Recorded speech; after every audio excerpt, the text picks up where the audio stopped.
окудум. 133 миллиард теңге. Кылмыстардын 80% отбасыда болуп атыр деген бул маскара ғой. Шындыкташып берди. Шындыкташып берди. Басың сынса орамалың бар, аяғың сынса дамбалың бар, қолың сынса жеңің бар. Бұл не деген сұмдық? Сана сезім жастардың мына жерде қалыптасатын болды ғой. Ілияс Керімқұловна, рахмет. Мен сіздің уақытыңыздың өте тығыз екенін білем, тем более сіз қазір қаншама жерде қызмет жасайсыз. Ұлттық комиссиядан бөлек экожер бар. Одан ең басты өзіңіздің негізгі міндетіңіз, сіз депутаттығыңыз бар, қаншама сауалға жауап бересіз деген сияқты. 4 бала ата-ененің қолында отырасыз. Иә. Қалай барлығына үлгересіз? Содан бастайыншы бірінші. Ой, уақытты үнемдеу үшін уақыт табуға болады. Тайм менеджмент дейді ғой. Жастар өте жақсы көреді осындай сөздерді. Бәрін реттеп. Сіз келін болып түскенде тайм менеджмент болғанда жоқ қой? Болды. Біздің апаларымыз нешеде тұратын еді.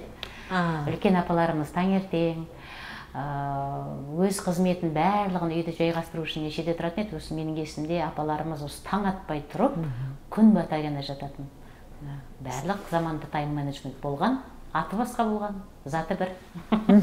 Бәзхан, айтыңызшы, мен сіздің соңғы постыңызды оқыдым. 133 миллиард теңге. Яғни гендерлік саясатты дамыту, гендерлік саясатқа бөлінген қаржы, отбасылық, зорлық-зомбылыққа, оның алдын алуға, сол іс-шараға бөлінген қаржы сондай. Былтыр ғана. Қайда кетті ол ақша және де орынды жұмсалды ма? Неге статистика төмендемейді? Гендерлік саясатқа емес, ең бірінші бұл қаражаттар жалпы мынау отбасылық зорлық-зомбылықты болдырмауға бір емес бірнеше мемлекеттік органдар, жергілікті органдардың бөлінген қаражаттары.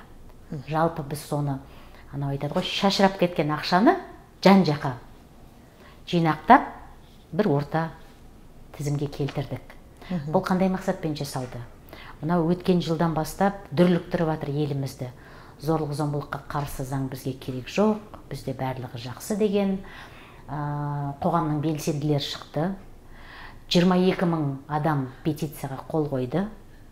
Бізде барлығы дұрыс, тиіспеңдер, отбасыларымызға араласпаңдар деген ұғыммен.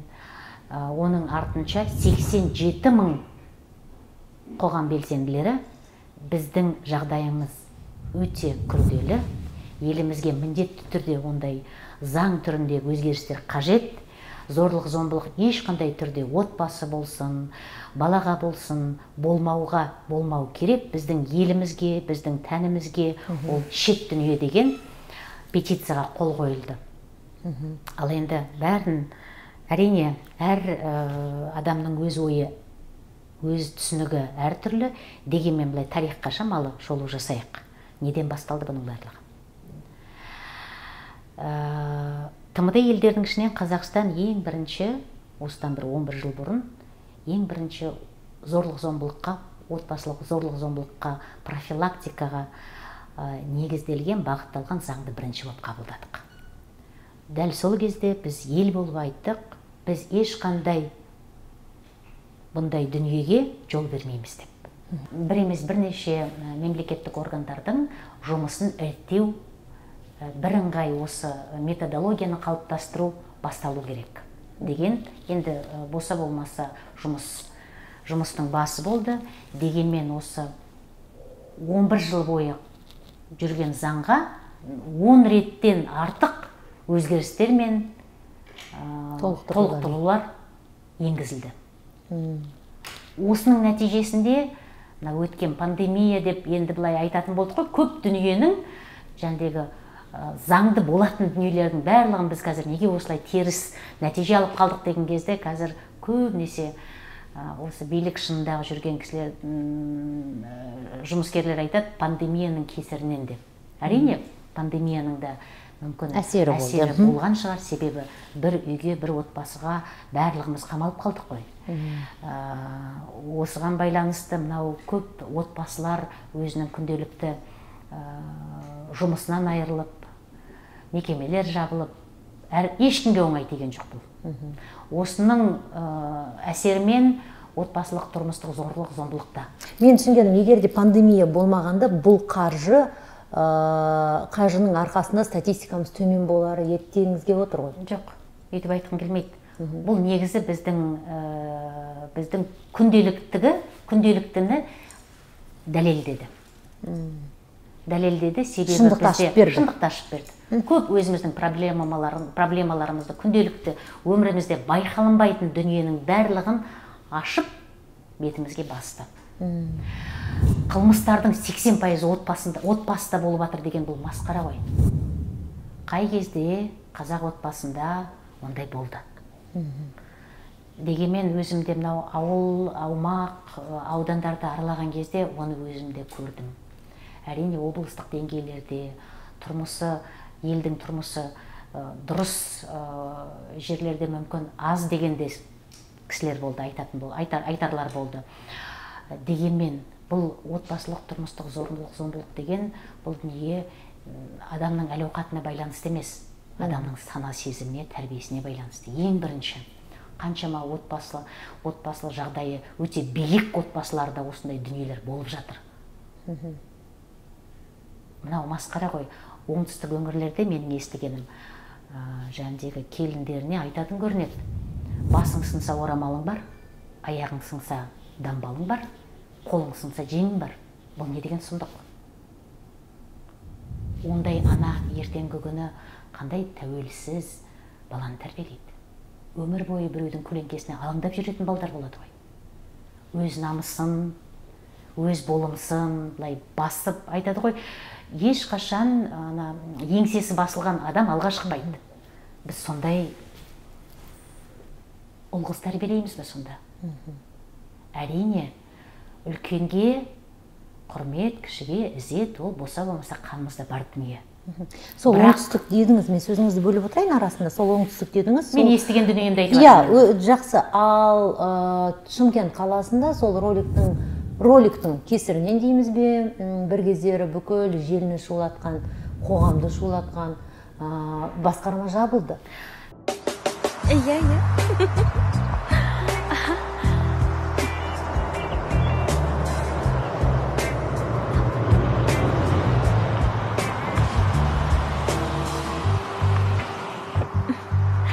Отырыңыз.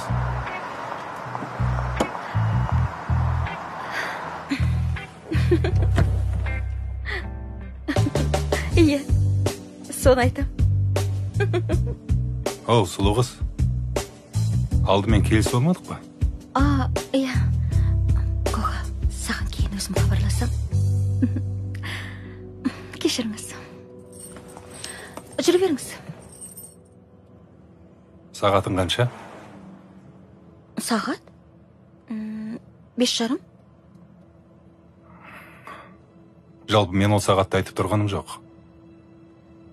Енді қандай сағат? Өзіңнің сағатыңда. Төсектегі. Қандай төсек? Жоқ, сіз мені кім деп тұрсыз? Кім дегенде? Өзің ғой көлікке мінген.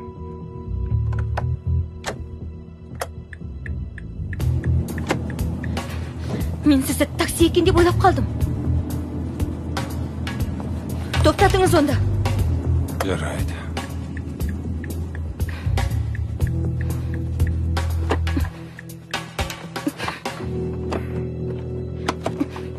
Ашыңыз есікті. Әйтпесе қазір полиция шақырам. Мұнда полиция жоқ.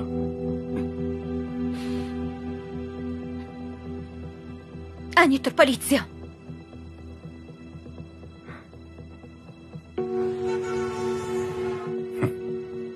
Қой, ол пожарный ғой. Көзіңіз соқыр ма? Қарасаңызшы киімін. Сен киіміне қарап танып тұр екенсің ғой.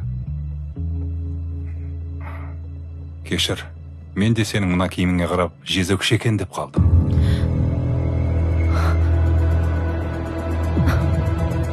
Не деп тұрсыз? Ұялмайсыз ба? Сол ұялғанымнан айтып отырмын.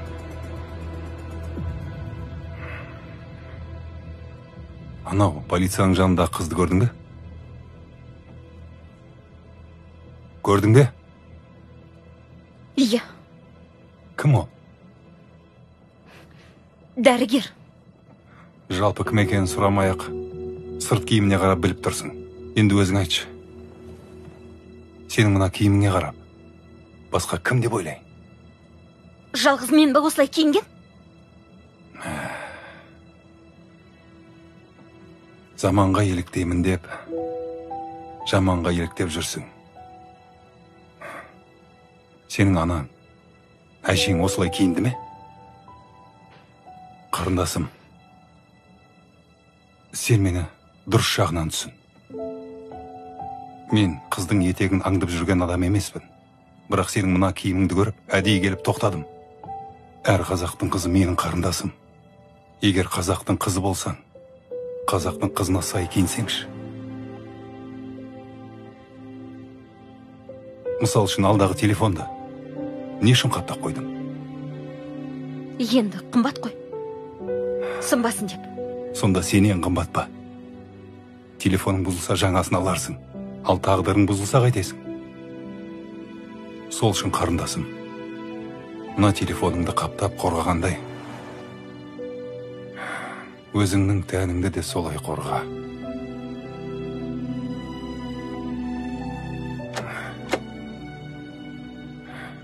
Бара ғой.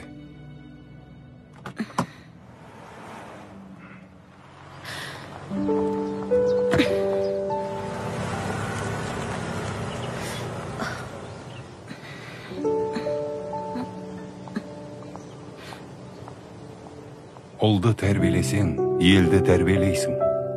Қызды тәрбиелесең, ұлтты тәрбиелейсің.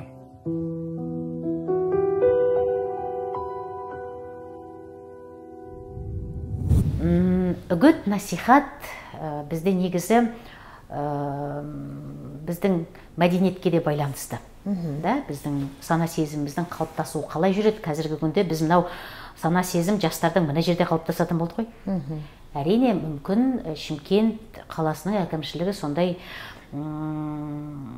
көре тұра соның барлығын осындай шешім қабылдаған шығар. Бір емес бірнеше осындай роликтер жасап, оны интернетке салып, бәлкім сол кезде өзіміздің былай ішкі мәдениетіміз көтеріледі деп. Дәл осы роликке тапсырыс берген сол отбасы сұрақтарына отбасы сұрақтарымен тікелей жұмыс істейтін басқарманың тапсырысы болыпты. Енді бізде у-шу шыққан кезде әкімшілік көп несе қателіктердің барлығын жете бір басқармаға жүктеп қоя салады. Ол дұрыс емес. Жалпы осындай қателік болған кезде ол қателікті жете жұмыскер емес, бұл қателік жалпы мынау ұжымдық жұмыс қой. Сол кезде жарайды барлығы у-шу осымен басылсын деп басқарманы қалай жабамыз біз? Сол кезде немене Шымкент қаласында осындай проблема жоқ дегеніміз бе? Жоқ әлде осы роликтің кесірінен бізге бұндай басқарма керек емес дедік пе? Басқарманың басшысын өзгертіңіздер. Да? Бәлкім. Басқарманың мынау жұмысына тікелей араласыңыздар. Бірақ тек қана осы роликке бола керек басқарманы елімізде бірінші рет осындай басқарма ашылды, осы сұрақтарды жете жүргізетін. Біздің мына көршілес Өзбекстан, Тәжікстан, Түркменстан бізден үлгі алып жатыр. Мына Қазақстан дұрыс істеп жатыр. Олар отбасы сұрағына осындай назар аударып жатыр деп. Біздің осы басқарма ашылғаннан кейін Өзбекстанда бір министрлік ашылды. По делам семьи и махали деп. Біз жалғыз Шымкентте ашылған бірақ басқармамыз жауып тастадық. Біз сол кезде осылай проблеманы шешеміз бе? Кейде осы шашал десе басылады біздегілер. Ешкім араласқысы келмейді. Дорога быстрых побед, дорога быстрых результатов. Отбасына бұл үйлеспейтін дүние. Отбасының тыныштығы, отбасының әл-ауқатының көтерілуі, ол ішкі адамдардың ішкі мәдениетін көтеру және отбасылық құндылықтарды елімізден іздеу. Біз шеттен іздемеуіміз керекпіз. Мына отбасы құндылықтары бізде атадан әжеге, атадан балаға, әжеден қызға үнемі келе жатқан. Жаңағыдай ең бірінші кезекте дұрыс мамандарды табу, оларға дұрыс жұмыс істете білу, оның өзі де үлкен проблема деп қалдыңыздар, дәл осы саясатты жүргізу барысында. 5 өңірде біз жалпы олардың әкімшіліктердің ішкі структураларын алып, және олардың қай бағытта қандай жұмыскер осы жұмыспен айналысып жатыр деген анализ жасадық. Осы анализдің барлық нәтижесін осы пилотта жүрген 5 өңірге бердік. Енді мысалы кейбір өңірлермен өзім жете онлайн болсын, үлгерген өңірлерге өзім барып жетеде кездестім. Олар айтты, бізде бұл сұрақ пилотта болмасақ та өте күрделі деді.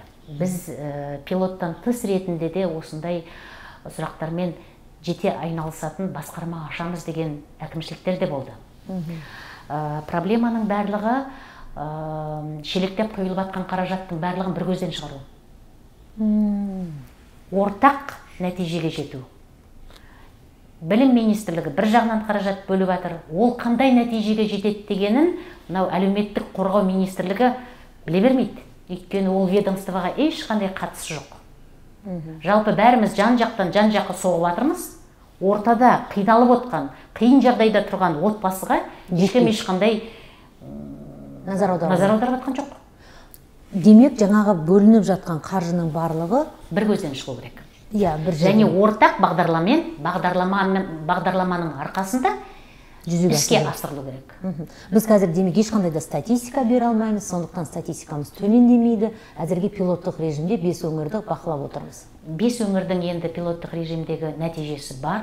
Кеше 30 күні осы онлайн форматта біріккен отырыс жасадық, кеңейтілген отырыс. Соның нәтижесінде жалпы барлық өңірдің әкім орынбасарлары әрине біздің проблема бар, біз оны құптаймыз, бірақ бұны шешу үшін ортақ шешім керек дейді. Жалпы барлығы орталықтан кететін шешімге тәуелді болып отыр. Тікелей сіз өзіңіз бас қасында жүріп, осыны соңына дейін жеткізбейінше, көп нәрсе орнынан қозғала қоймайды деген сөз. Менің түсінгенім. Бұл сұраққа негізі комиссияның дейінші мен? Комиссия. Комиссияның дейін, дұрыс. Енді шаршамаңыз, себебі өте үлкен ауқымды жұмыс екен. Ләззат ханым, мен білем, көп жағдайда сіз жеке дара қандай да бір істерге өзіңіздің пікіріңізді білдірмейсіз, оған қандай да бір себеп бар шығар, мен білмеймін. Себебі қазір елімізде өте қатты талқыланып жатқан мәселенің бірі бұл желілердегі шектеу, кибербуллингпен тікелей байланыстыруда оны белгілі бір депутаттар. Одан кейін түрлі тағы да жеке дара ана мен бала, баланың зорлық көруі деген сияқты басқа да айғайлаған елдің барлығы пікірін білдіріп жатқан істер көп. Мен бір рет өзінің пікірімді айтқам негізі. Қоймай Рахим тікелей эфирға шақырып Ошақбаев, сол кезде мынау баланың құқығын қорғау заң қызу талқылауда болған, сол жерде бір комиссияның жұмыс тобының мүшесі өзі 14 қызды әурелеп, қылмыстық іспен түрмеде отырып шығып, сотталып, оның кінәсі айқындалып, дегенмен бізде бір сөз бар, құқық қорғау органдардың погашенная судимость дейді. Әрине ондай дүние бар, бірақ дәл осындай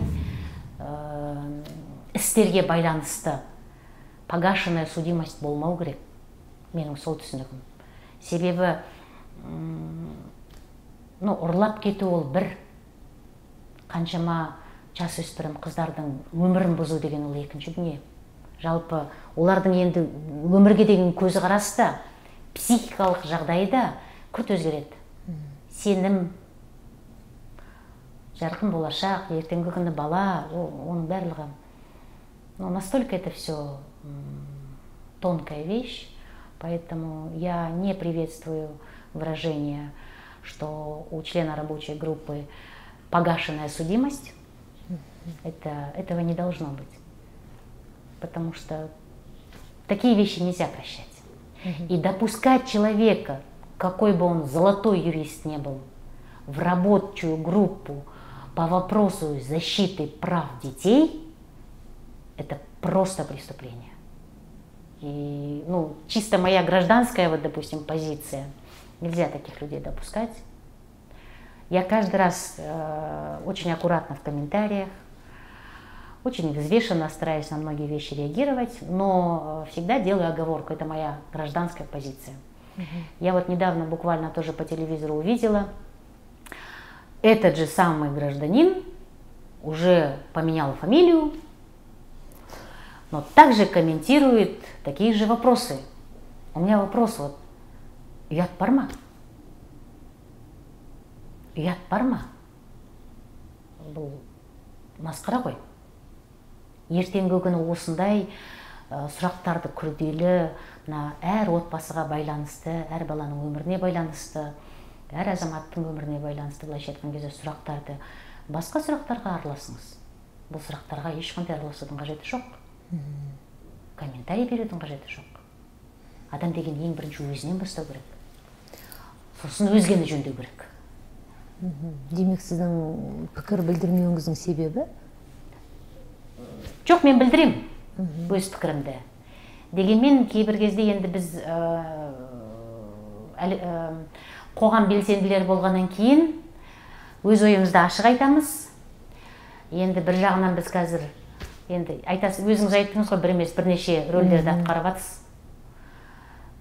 Кейде жете өзімнің азаматтық позициямды айтам, және одан қайтпаймын ешқашан.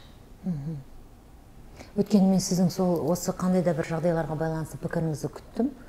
Жаңағыдай, жалпы біздің елімізде желіге шектеу қойған дұрыс деп есептейсіз бе өзіңіз? Негізі адамның құқығын қорғау керек, тек қана кәдімгі күнделікті өмірде емес, интернет, әлеуметтік желі, ол да адамның ақпаратқа деген құқығы. Оны шектеу, былай тікелей нормамен мүмкін емес. Дегенмен, буллинг дейміз, бұл дүние қазіргі күнде арғы бергіден шығып жатыр. Біз бәрібір кәсіпкерлік туралы айтпасақ болмайды, өзіңіз іскер әйелдер кеңесінің басшысысыз. Бұл да сіздің тағы да бір қоғамдық істеріңіздің бірі. Ләззат ханым, соңғы сұрақ. Айтыңызшы, ауыл әйелдеріне көмектесу, және де бизнесін бастаймын деп жүрген әйелдерге көмектесуге бағдарлама да көп, үйренем дегенге жаңағы түрлі тренингтар да көп. Неге бәрібір біз керемет көрсеткішке ие емеспіз? Себебі жете бағдарлама жоқ. Мен осыдан бір 6 жыл бұрын, енді 7 жыл шығады, 7 жыл бұрын осы іскер әйелдер кеңесін осы идеямен өңірлерге келген кезде ең бірінші қолдаған расында да өңірлік кәсіпкерлер әйелдер болды. Себебі біз әйел азаматтың бизнесті жүрген, бизнес жасап жүрген, бизнеске келем деген қолдау көрсетулер көзін іздеген кезде жете бағдарлама болған жоқ. Бір фрагмент бойынша қолдаулар бар. Мына жерде бастаудың ішінде жалпы тек қана статистика жасаймыз ғой біз. Осы бастаудан өткеннің 47% әйелдер дейміз. Болды. Тек қана. Ал жете іспен айырылысатын әйелдерге осындай бағыттарда мүмкіндіктер бар деген ондай болған жоқ. Ал неге қажет дейсіз ғой? Осы жылдың жазында да біз Атамекенде осындай бір оймен келдік. Бір ауыл, бір өнім деген бағдарламаны пилоттық режимде осы Қазақстанның бір ауылында бастау. Бұның мақсаты ауылды жерде жалпы қарапайым отбасының жасайтын дүниелер бар ғой енді. Өз отбасында әйел азаматтың болсын, ер азаматтың болсын, мал бағу, оның сүті болсын, майы болсын, сол өнімдерді өнімдеп, нарыққа шығарып, өз отбасыңа керектіліге қаражат жинап жұмсау. Осыны қолжетімді қылу үшін осы бір ауылдың ішінде жасалған өнімдердің барлығын жинақтап, ортақ бір кооперация арқылы,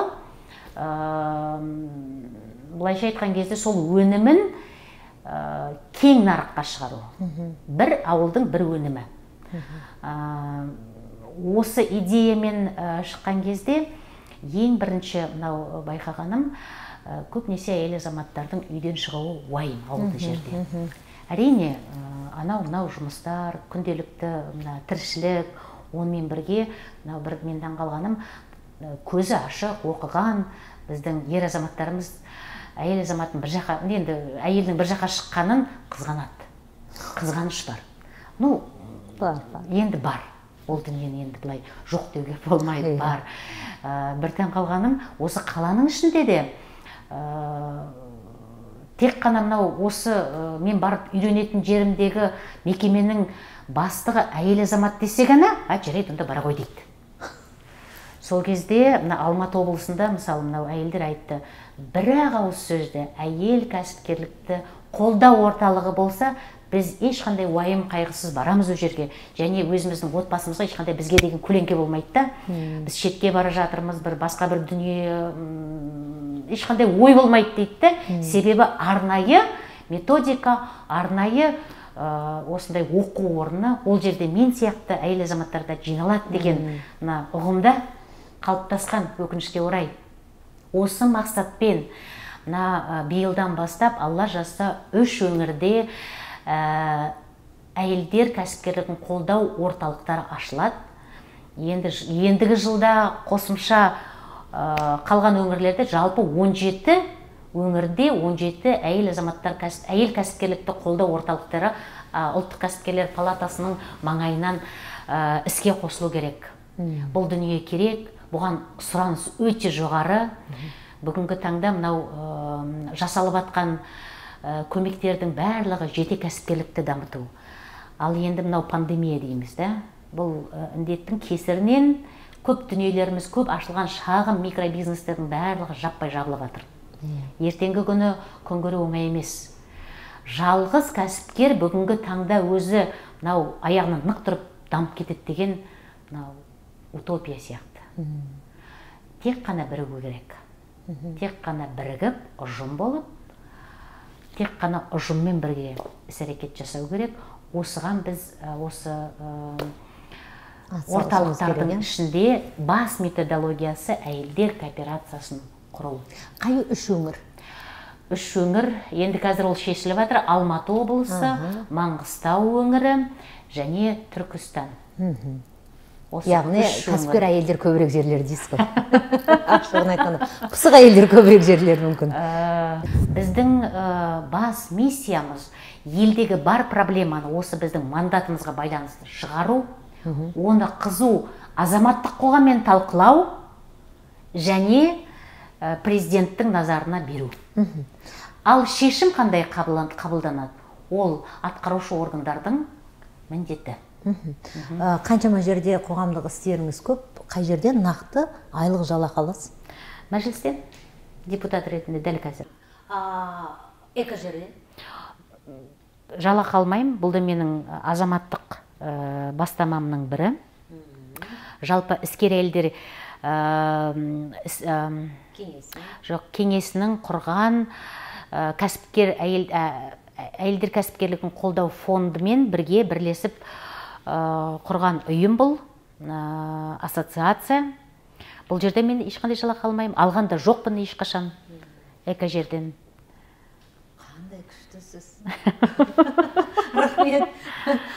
Еңбегіңіздің жемісін көрдейін десем, қаншама шаруаңыз бар екен, қатты шаршайтындай ақ. Бәрін үлгересіз ғой, басты.